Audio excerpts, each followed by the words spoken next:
अस्सलाम वालेकुम जी।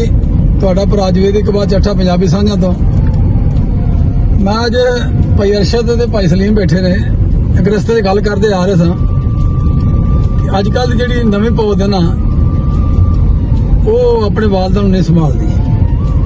ਜਿਹੜਾ ਸਾਡੇ ਘਰ 'ਚ ਕੋਈ ਅਨਪੜ੍ਹ ਜੀ ਹੁੰਦਾ ਨਾ, ਜਿਹੜਾ ਬਿਲਕੁਲ ਜਿਹਨੂੰ ਪਿੰਡੂ ਕਹਿੰਦੇ ਅਸੀਂ, ਅਨਪੜ੍ਹ ਜੀ ਹੁੰਦਾ ਜਿਹੜਾ ਪੱਠੇ ਮਾਲ ਡੰਗਰ ਨੂੰ ਪਾਲਦਾ ਹੈ, ਮਾਂ ਪਿਓ ਨੂੰ ਉਹ ਹੀ ਸੰਭਾਲਦਾ ਹੈ। ਜਿੰਨਾ ਆਪਣੀ ਔਲਾਦ जो तुसी पढ़ा के बड़ा कुछ बनाते, डॉक्टर बनाते, इंजीनियर बनाते, बड़ी ओहदे ते फैज हो गए, जज बन गए, सैकटरी बन गए, बड़े बड़े ओहदे चल गए, लेकिन मां प्यो तो दूर होंदे गए। मां प्यो नूं मुहब्बत नाल मिली, जिस मुहब्बत नाल उन्होंने पालिया पोसिया ते जवान किया, नौकरी उन्हां दे हत्थ दीयां लकीरां मुक गईयां, मिट गईयां, लेकिन वो मां प्यो नूं भुल गए। अरशद यार किड्डी भैड़ी गल है, जो वालदैन के संभालने जगह जिस तरह बचपन होंदा ना, इस तरह वालद बुढ़ापे उस समय भी बुढ़ापा ते बचपन कोई फर्क नहीं गा।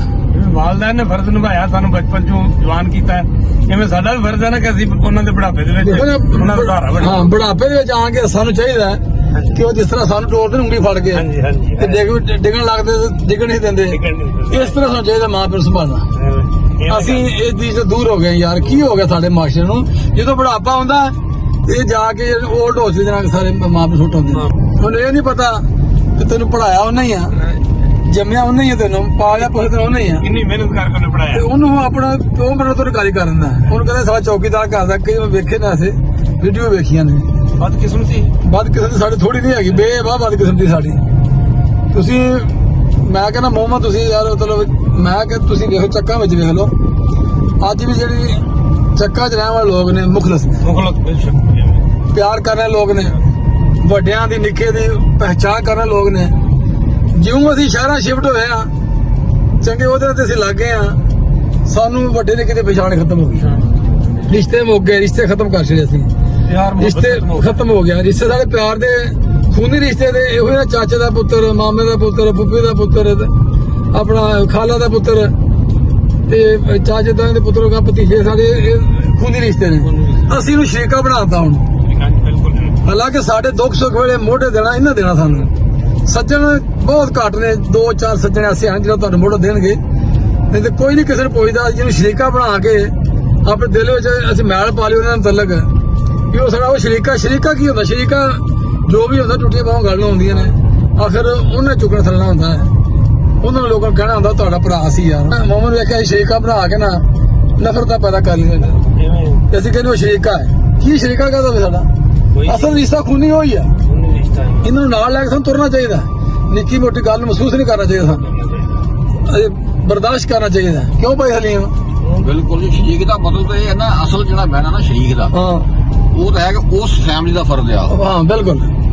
ਅਸੀਂ ਉਹਨੂੰ ਉਲਟਾ ਉਹਨੂੰ ਨਫ਼ਰਤ ਲੈ ਗਏ ਅਸੀਂ ਵੀ ਸ਼ਰੀਕ ਹੀ ਹੁੰਦਾ। ਲੈ ਦੱਸੋ, ਉਹ ਸ਼ਰੀਕ ਤੁਹਾਡਾ ਗਮ ਚ ਬਰਾਬਰ ਦਾ ਸ਼ਰੀਕ ਆ, ਦੁੱਖ ਸੁੱਖ ਵਿੱਚ ਤੁਹਾਡਾ ਸ਼ਰੀਕ ਆ। ਅਸੀਂ ਸ਼ਰੀਕ ਨੂੰ ਇੱਕ ਦੁਸ਼ਮਣ ਦੀ ਹਸੀਅਤ ਨਾਲ ਨਫ਼ਰਤ ਆ ਗਈ ਸਾਡੇ।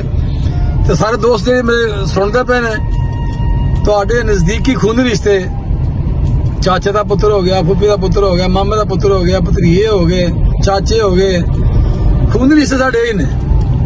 ਇਹਨਾਂ ਨੂੰ ਕਦੀ ਨਾ ਭੁੱਲੋ। ਘਾਟਾ ਖਾ ਕੇ ਵੀ ਇਹਨਾਂ ਨੂੰ ਨਿਭਾਉਣ ਦੀ ਕੋਸ਼ਿਸ਼ ਕਰੋ। ਭਰਾਵਾਂ ਨਾਲ ਕਦੀ ਵੰਡ ਕਰਨ ਦੀ ਨਾ ਕਰੋ, ਨਾ ਲੜੋ, ਨਾ ਕੋਸ਼ਿਸ਼ ਕਰੋ। ਕਸ ਖਾ ਲਓ, ਘਾਟਾ ਖਾ ਲਓ। ਅੱਲਾਹ ਤਾਲਾ ਨੂੰ ਇਹ ਚੀਜ਼ ਬੜੀ ਪਸੰਦ ਹੈ। ਅੱਲਾਹ ਔਰ ਉਹਦੇ ਰਸੂਲ ਸੱਲੱਲਾਹੁ ਅਲੈਹਿ ਵਸੱਲਮ ਨੂੰ ਬੜੀ ਚੀਜ਼ ਪਸੰਦ ਹੈ। ਅਗਰ ਤੁਸੀਂ ਹੱਕ ਤੇ ਵੀ ਹੋ ਕੇ ਲੜਾਈ ਛੱਡ ਦਿਓ ਨਾ, ਜੰਨਤ ਦਾ ਮਤਲਬ ਜ਼ਮਾਨਤ ਮੇਰੇ ਕੋਲ ਲੈ ਲਓ। ਬੁਢਾਪੇ ਦੇ ਵਿੱਚ ਮਾਂ ਪਿਓ ਨੂੰ ਸੰਭਾਲਣਾ ਔਰ ਉਹਨਾਂ ਨੂੰ ਖੁਸ਼ ਰੱਖਣਾ, ਉਹਨਾਂ ਨੂੰ ਲਾਡ ਕਰਨਾ, ਪਿਆਰ ਕਰਨਾ, ਆਪਣੇ ਬੱਚਿਆਂ ਤਰ੍ਹਾਂ, ਆਪਣੇ ਭਰਾਵਾਂ ਤਰ੍ਹਾਂ, ਆਪਣੇ ਵੱਡਿਆਂ ਤਰ੍ਹਾਂ, ਦੋਸਤਾਂ ਤਰ੍ਹਾਂ ਪਿਆਰ ਕਰੋ। ਅਖੀਰ ਦੁਨੀਆ ਤੋਂ ਟੁੱਟ ਜਾਣਾ ਹੈ। ਸਾਡੇ ਵਾਸਤੇ ਜੋ ਅਸੀਂ ਵੀ ਇਸ ਸਟੇਜ ਜਾਣਾ ਹੈ। ਅਸੀਂ ਅੱਜ ਮਾਂ ਪਿਓ ਦੀ ਖਿਦਮਤ ਕਰਾਂਗੇ, ਕੱਲ ਸਾਡੀ ਵੀ ਕਰੇਗਾ ਕੋਈ। ਤੇ ਮੇਰੇ ਦੋਸਤ ਸਾਰੇ ਜੇ ਮੇਰੀ ਵੀਡੀਓ ਵੇਖਦੇ ਪਏ ਨੇ, ਮਿਹਰਬਾਨੀ ਕਰਕੇ ਆਪਣੇ ਵਾਲਿदैन ਵੱਡੇ ਭਰਾਵਾਂ ਦੀ ਬੁਢਾਪੇ ਜਾ ਕੇ ਉਹਨਾਂ ਨੂੰ ਲਾਡ ਲੜਾਓ, ਖੁਸ਼ ਰੱਖੋ। ਉਫ ਤੱਕ ਨਾ ਕਹੋ, ਕੁਰਾਨ ਦੇ ਵਿੱਚ ਆ ਕੇ ਉਫ ਤੱਕ ਨਾ ਖਿਦਮਤ ਇੰਨੀ ਕਰੋ ਕਿ ਉਹ ਢਿੱਡੋਂ ਦੁਆ ਨਿਕਲ ਹੁੰਦੀ, ਢਿੱਡੋਂ ਦੁਆ ਨਿਕਲੇ। ਤੇ ਜਿਹੜੀ ਮਾਂ ਪਿਓ ਦੁਆ ਢਿੱਡੋਂ ਨਿਕਲੀ ਹੁੰਦੀ ਹੈ ਨਾ, ਅਸੀਂ ਉਹਨਾਂ ਸਿਰ ਤੁਰੇ ਫਿਰਨੇ ਆ। ਸਫਰ ਕਰੀਏ ਤੇ ਉਹਨਾਂ ਸਿਰ ਦੁਆਵਾਂ ਲੈ ਕੇ ਨਿਕਲੀਦਾ। ਸਾਡਾ ਮਤਲਬ ਮਾਸ਼ਾਅੱਲਾ ਵਾਲ ਸਾਹਿਬ ਮੇਰੇ ਫੌਤ ਹੋ ਗਏ ਨੇ। ਮੈਂ ਜਦੋਂ ਕਰਾਉਣਾ ਦਵਾ ਲੈ ਕੇ ਆਉਣਾ, ਮੇਰੀ ਵਾਲਦਾ ਹਯਾਤ ਹੈ ਮਾਸ਼ਾਅੱਲਾ।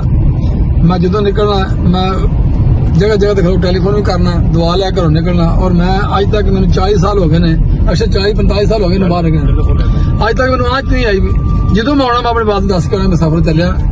30 ਸਾਲ ਤੋਂ ਉੱਤੇ ਦਾ ਆਪਣਾ ਤਲਕ ਹੋ ਗਿਆ ਤੇ ਮੈਨੂੰ 40-42 ਸਾਲ ਹੋ ਗਏ ਨੇ। ਮੈਂ 1981 ਤੋਂ ਨਿਕਲਿਆ ਤੇ ਮੈਂ ਦੁਆਵਾਂ ਲਈਆਂ ਤੇ ਜਿੰਨੇ ਜਿਹਨੇ ਮੈਂ ਆਪਣੇ ਮਾਂ ਪਿਓ ਦਾ ਖਿਆਲ ਰੱਖੋਗੇ, ਤੁਹਾਨੂੰ ਕਿਸੇ ਦਾ ਦੁੱਖ ਦਰਦ ਤੁਹਾਨੂੰ ਕੋਈ ਹਵਾ ਵੀ ਦਿੱਤੀ ਲੱਗਣ ਲੱਗੀ। ਕਾਮਯਾਬ ਵੀ ਤਾਂ ਹੋਏ ਨਾ, ਕਾਮਯਾਬ ਹੋਏ ਉਹਨਾਂ ਦੁਆਵਾਂ ਨਾਲ ਮਾਜ ਗਿਆ ਮਾਸ਼ਾਅੱਲਾ। ਅੱਲਾਹ ਤਾਲਾ ਨੇ ਬਹੁਤ ਕੁਝ ਦਿੱਤਾ ਹੈ, ਰਿਜ਼ਕ ਦਿੱਤਾ ਹੈ, ਇੱਜ਼ਤ ਦਿੱਤੀ, ਦੋਸਤ ਦਿੱਤੇ, ਸੱਜਣ ਬੇਲੀਆਂ ਦਿੱਤੇ, ਰੱਖ ਰਖਾਓ ਦਿੱਤਾ, ਗੱਡੀਆਂ ਦਿੱਤੀਆਂ।